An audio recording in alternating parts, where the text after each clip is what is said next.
In some cases, slow or stalled labors, which can occur with epidural use, could result in unplanned C-sections because other more significant complications arise wherein it's important to get baby out.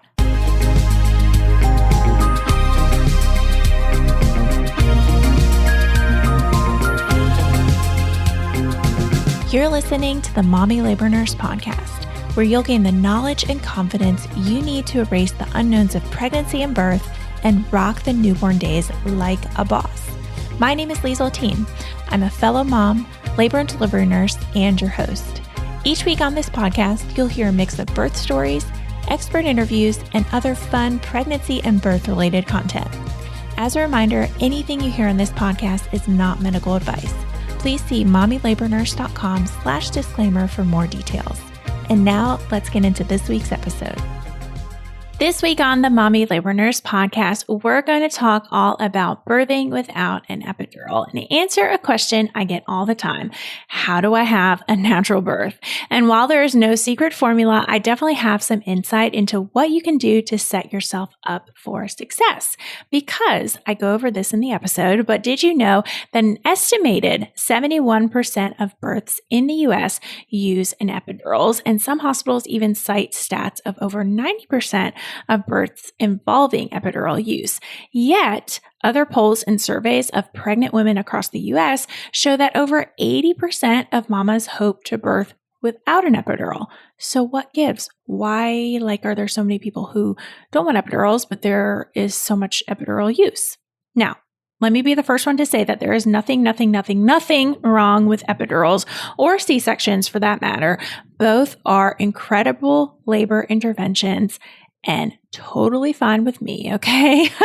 As far as we're concerned. And I see women have amazing positive birth experiences that involve epidurals and C-sections all the time. I'm about to go into work later today, and I'm sure I will see it while I'm there. But in today's episode, I hope to help you learn about the benefits of birthing without an epidural and learn what you can do to have a natural birth if that's what you want to do. So let's jump right in. Interested in the possibility of an unmedicated birth? Make sure to grab my totally free natural birth prep pack. It's full of free printable resources to help you start preparing for your even better birth. Inside the pack, you'll get access to our super popular hospital bag checklist so that you know your hospital bag is stocked with everything you need for the big day, traditional and visual birth plan templates to help you think through all the questions related to your birth and gain the sense of control that you deserve. Exclusive MLN birth affirmation cards, one of my favorite ways to tap into that mental strength during a natural birth, especially during natural birth. And finally, a third trimester to-do list to feel completely at ease heading into labor, knowing you've checked every box. To grab all of this for free, simply head over to mommylabornurse.com/natural pack. That's mommylabornurse.com/natural pack to access your free natural birth prep pack today. Today, we are going to talk all about birthing without an epidural and answer the question, how do you have a natural birth? And we're going to get into the word natural too. Don't worry, I understand the heaviness behind the word natural, okay? I promise I'm going to talk about it. So, did you know that an estimated 71% of births in the U.S. use epidurals? And some hospitals cite stats of over 90% of births involving epidural use. And there is nothing wrong with epidurals. They're cool. But if you want to try and birth without one, let's talk about it. But if you want to try and birth without one, it is my hope that by the end of listening to this podcast episode, I can help you learn about the benefits of birthing without an epidural and what you can actually do to achieve that desire. Okay. So I told you I was going to talk about the word natural. So what is a quote unquote natural birth? So natural birth, this isn't, from dictionary.com.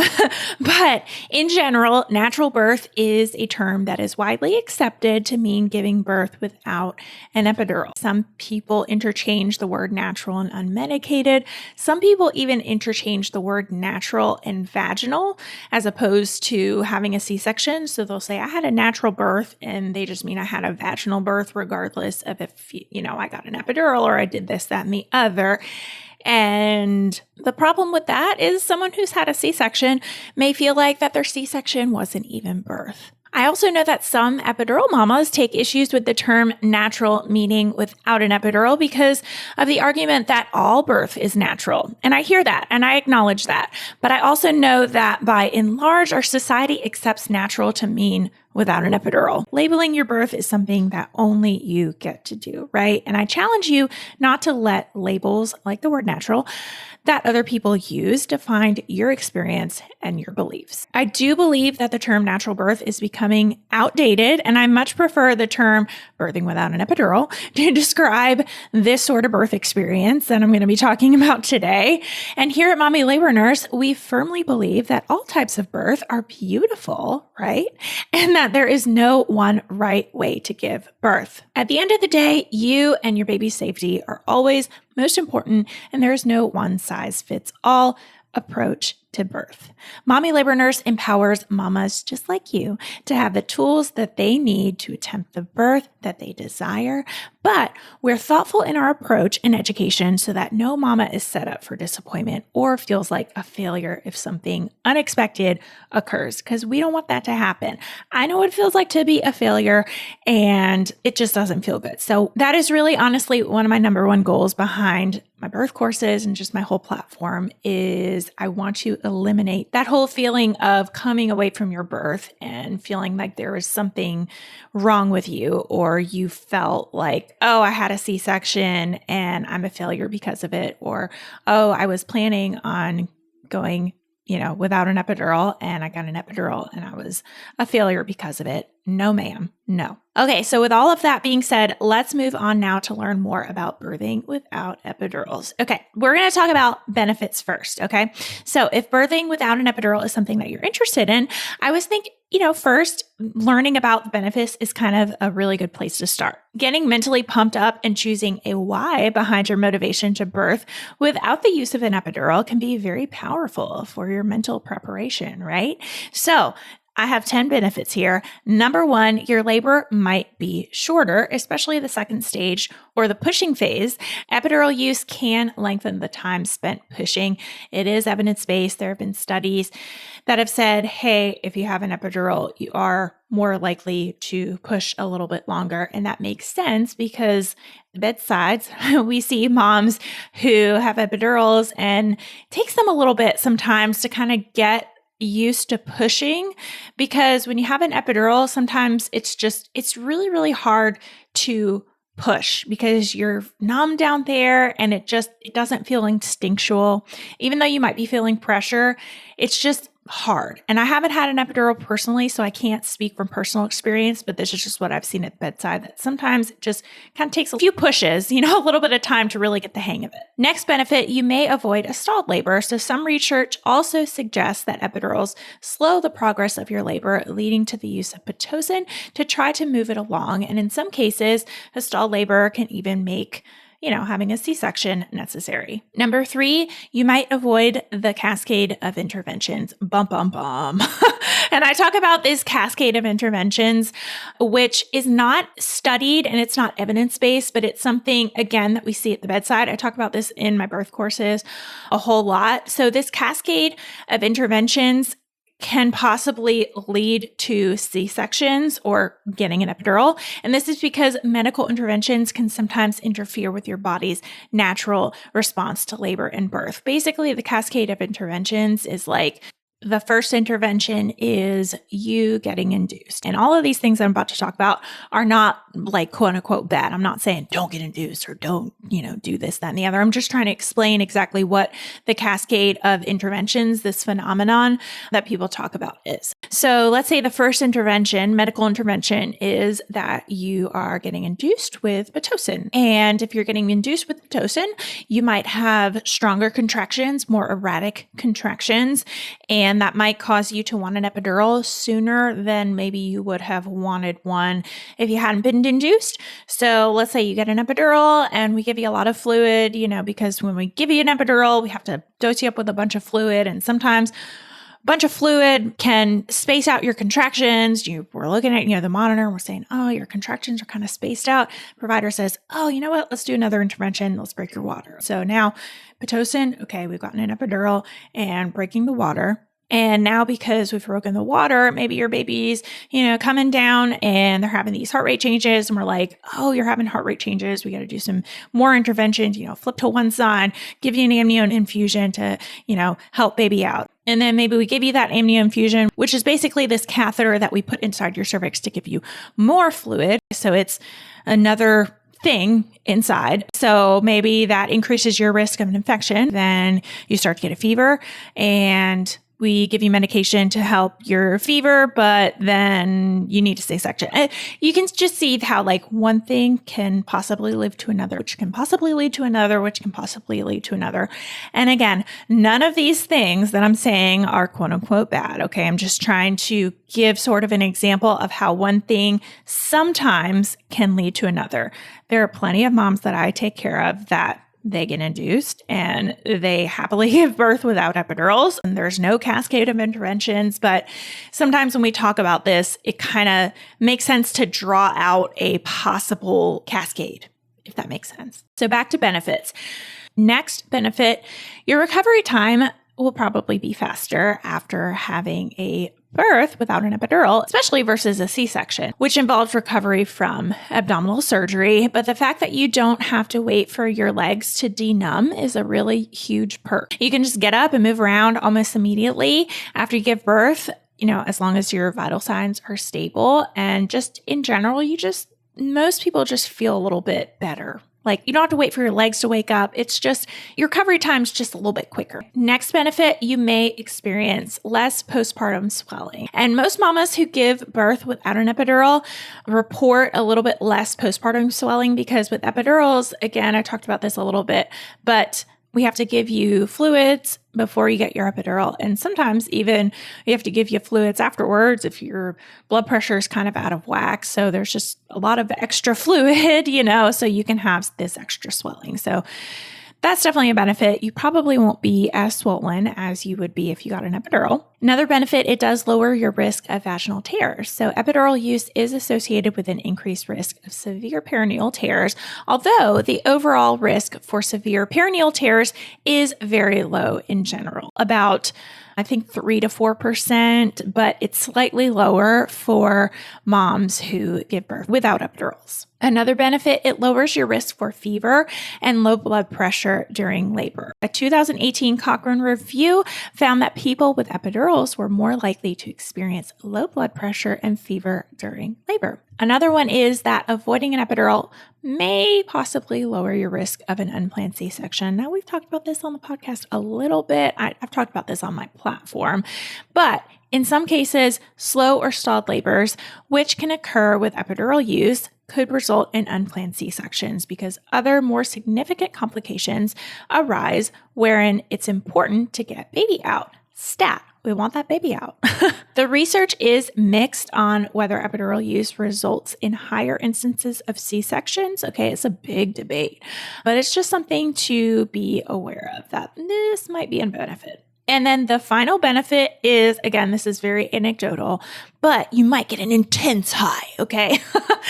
And what I mean by that is, let me paint the picture for you. So if you have an epidural, you are still going to have a baby and just be in awe of this little baby that you just pushed out of you and be like on top of the world. But what I've seen with moms who don't have epidurals, it's like they go from extreme pain, pushing their baby out, no anesthesia. And then their baby's here and it's like extreme, extreme joy. And it's that huge shift sometimes that makes your dopamine levels are like, and it's this big drastic change that gives you just this crazy intense adrenaline rush. And again, you can definitely still have this if you get an epidural. I'm not trying to say that. I'm just speaking from experience and kind of seeing one group versus the other, that you're more likely to get that huge rush. So let's move on. So let's talk about how to have a natural / birthing without an epidural birth. So now that you've learned some of the benefits, I thought I would go through some of the steps that I see are most effective towards having a natural birth. Number 1,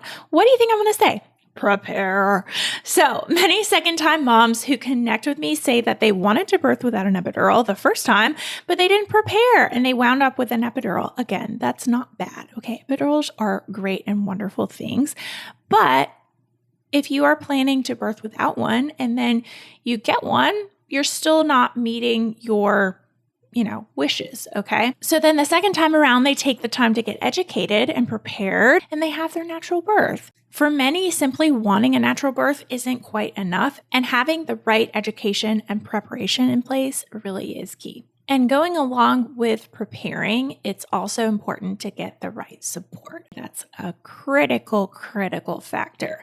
So find out what the intervention rates and epidural use rates are in your hospital. A lot of people don't realize that that's actually really important. You can ask your provider their stance on epidurals. Consider switching to a provider that will support your wish to try and birth without an epidural if you don't get a good vibe from your provider. Because here's the thing. If you are the kind of person that's like, hey, I'm really interested in birthing without an epidural, but you are at a practice where they have crazy high epidural rates and C-section rates, you might not be at the right place to get that right support. So it's always worth kind of just investigating and looking at the clear picture yourself to make sure you're at the right practice and at the right hospital too. If you are low risk, consider using a certified nurse midwife, if you have one in your area, who delivers at your hospital. Some studies do show that simply planning for a natural birth with a midwife reduces your risk of C-section. And the stat that I have here is from 30% to 5%. But of course, that data should be taken with a grain of salt because only low-risk moms can deliver with a midwife to begin with. But still, it's definitely worth looking into if midwifery care could be a good fit for you. All right, the sound of that baby crying means it's time for this week's segment of Birth It Up Babies. This one says, I just wanted to thank you and your team. I purchased your natural course for my second baby that was born on July 3rd. I am so happy to say I was able to deliver without an epidural and on my own terms with guidance from the doctors and nurses. But more than that, I feel like I was able to take back some of the power I felt that was taken from me with my first birth. We had a few complications, but not anything that wasn't covered in your course. And while I did get overwhelmed at one point, I was able to go back through everything and calm down. I used so many of the tips and tricks to work through my contractions. One of the biggest was during pushing. I needed to relax my pelvis, and I remember yelling, I have to relax my jaw. Good girl. That's right. And that's what I focused on. And he came out in 3 pushes. It was the most incredible experience of my life. And I felt so powerful and raw. Oh, I love that. I love the word raw. It's so raw. Thank you for providing such a great tool. So much of giving birth without an epidural really is a mind game. And I talk about this a lot in my birth courses. Stay committed to your wishes and learn the right skills to cope with the pain of childbirth mentally. Your number one tool for handling the pain during your natural birth is going to be your brain. Mental willpower, mentally trusting your body's innate ability to birth, and mentally coping with the pain. So, with all that said, let's go over some mental tips for coping with the pain. These are directly from my birth courses, and I'm going to go over a few, but I have tons more, within my courses. So, number 1, what I tell people to do is remind yourself that you can do anything for 10 seconds, okay? Which is how long the peak of your contraction will likely be. Whenever I share this tip, I always think of the Unbreakable Kimmy Schmidt. Have you guys seen that show? It's on Netflix. It's with the girl, Ellie. I forget what her last name is, but she's from The Office. And remember at the end of the first season, she had her arm in the crank or something. And I forget if she was, see, now I'm going to sound like I don't know anything, but I just remember she had her arm in this crank sort of machine and she kept telling herself, you can do anything for 10 seconds. And she would do it for 10 seconds. And then she would say it again. Oh, you can do anything for 10 seconds. She would do it again. So whenever I share this, sometimes I even on the feed, I will get comments saying like, oh, Unbreakable Kimmy Schmidt. And yeah, she definitely uses this tip when she's talking about cranking her arm or whatever that scene was about. But going back to labor, this is a really, really helpful mental tip because if you think about your contraction and how long your contraction lasts, okay, it's generally 60 to 90 seconds, sometimes up to 120 seconds. But your contraction goes up. It's like a hill, like goes up, and then it kind of peaks and then it comes down. So that peak really is the hardest part of the contraction for most people. So you're still going to have to get through the whole contraction, right? But that peak is going to be the hardest part. So if you can remind yourself, okay, you know what? I know this contraction is going to last quite a bit, a minute and a half, but the hardest part, I only have to deal with it for 10 to 20 seconds. I can do this. People like that one. So next tip, focus on those little breaks that you get in between contraction because you do get breaks even when it gets really intense. I promise. Sometimes even with Pitocin, you feel like you don't get any breaks at all and they're just coming, but you do get small little breaks. That's why labor was designed, I think, the way that it is to give you breaks because if it was just continuous pain the entire time, it would be impossible. So what I tell people is instead of focusing on these contractions, like focus on those little breaks that you get. Embrace yourself in those little breaks that you get. Really soak them in because you need them to get through that next contraction. And then finally, the last mental tip that I'm going to share is try not to focus on how many centimeters you are, that number, okay? Or how many hours that you've been in labor. I've given a tip before to cover the clock in your labor room, like with a towel or, whatever, but try not to think about time. Instead, focus on each contraction being productive and bringing you closer to baby. Really, at the end of the day, each contraction you have is one contraction closer to meeting your baby and one contraction that you've now gotten rid of and you're now closer and you have less that you have to get through to get towards the end. So try not to get hung up on the fact that you're quote unquote, I'm only 4 centimeters, or I'm only 6 centimeters and I've been this forever, or, oh my God, I've been in labor for 20 hours now and blah. Just take it one at a time. Focus on just getting through each contraction as they come. And once they come and they're done, say, woohoo, that's one less that I now have to deal with. Let's talk about some physical pain coping strategies. Okay, these are also important. Water is one of the most powerful pain relievers during labor. Hydrotherapy, showers, and labor tubs are excellent places to labor. I did both with both of my labors. Another good one is having someone perform counter pressure by squeezing your hips together while, you're usually kind of bent over the bed or like on all fours. Sometimes counter pressure can also be done like right in the square lower point of your back, but counter pressure does feel pretty good, especially if you're having back labor, which that's a whole other podcast episode. Ugh. Another great pain coping strategy is to keep your mouth open and relaxed and your jaw really, really relaxed because a relaxed mouth and jaw correlates to a relaxed vagina, if you can even believe that. I know I've talked about this on the podcast before in different episodes, but it's a really, really weird connection that your body makes where if you're tensing your jaw, like it's hard to relax your vagina. Try it. It's really strange. So yeah, keeping your mouth open and not just keeping that jaw nice and relaxed and those lips nice and relaxed. I've seen a lot of people do I'm trying not to do it in the mic, but the horse lips. That's a really good way to keep your mouth nice and relaxed. Okay, while we're talking about horse lips, It's okay to get loud, okay? That's the last physical pain coping strategy that I have.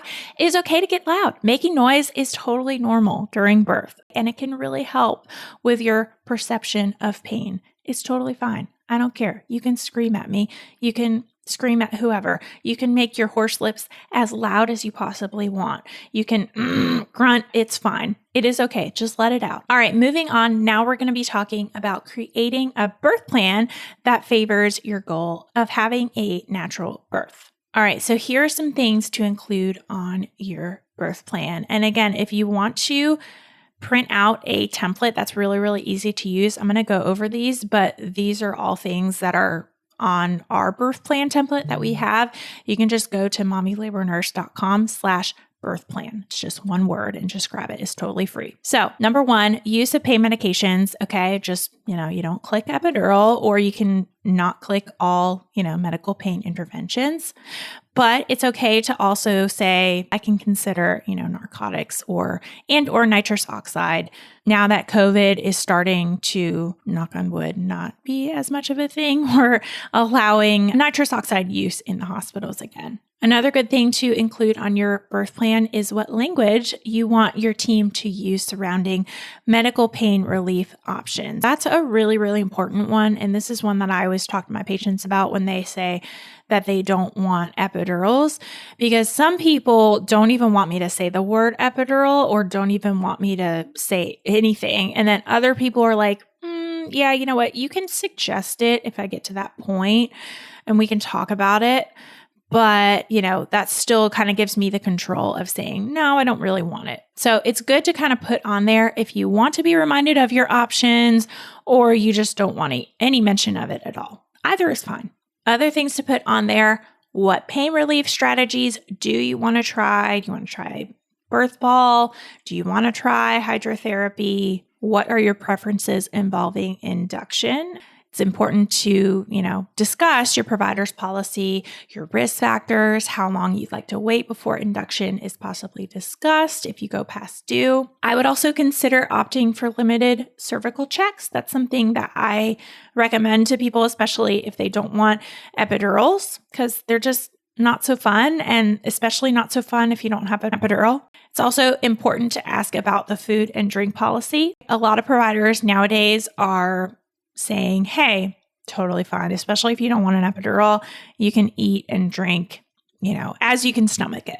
But it's just as important to bring this up and put it on your birth plan and say, hey, is it still okay that I'm drinking and eating? Or how do you feel about this? Intermittent versus continuous fetal monitoring. That's something that a lot of people don't realize, that intermittent monitoring is a thing, but you can totally do intermittent monitoring if you don't have an epidural. If you are being induced, you can't, because we do have to see baby's heart rate at all times when you're on Pitocin. But if you are, just laboring on your own, you don't have an epidural, you didn't get any pain medicine recently, yeah, we can slap that monitor on you for 20 minutes and take it right off. And then finally, be sure to include preferences in the event of an unplanned C-section. It's always better to prepare so that you aren't taken off guard. I know I've done a podcast episode on this as well about gentle C-sections, but there's a lot of things that you can put on there that are interventions that can kind of make your C-section feel more like birth and less like surgery. So go back in the podcast and just search for gentle C-section, and that podcast episode will come up. I went into detail about all of this in that episode. Now let's talk about reading and listening to other natural birth stories. This is a biggie.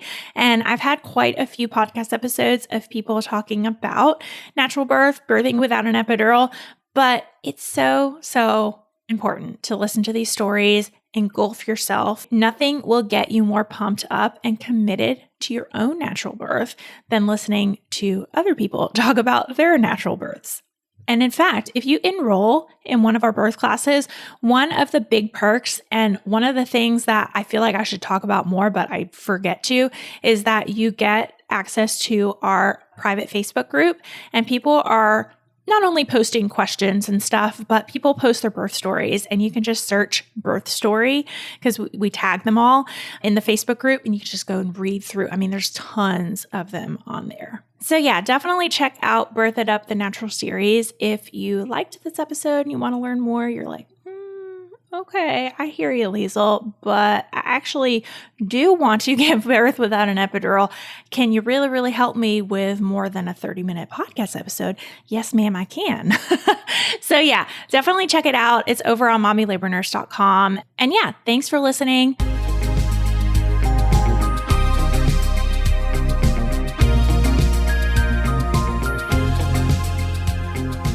All right, guys, that wraps up this week's episode. Thank you so much for tuning in and letting me be a part of your motherhood journey. It is truly an honor. If you like what you heard, don't forget to hit that subscribe button so you never miss an episode. And I love hearing what you guys think of the podcast. So if you're liking what you hear or you have a suggestion, I'd be so grateful if you'd go ahead and leave me a review wherever you're listening to help more mamas just like you find the show. What do you think? Are you starting to feel a little more confident about your pregnancy and birth? Well, if you want more, be sure to head on over to mommylabornurse.com/podcast for today's show notes and a library of episodes so you can keep getting educated before your upcoming birth. And while you're over there, be sure to check out the blog and learn about our online birth classes. Find it all and more over at mommylabornurse.com/podcast. See you next week, same time, same place.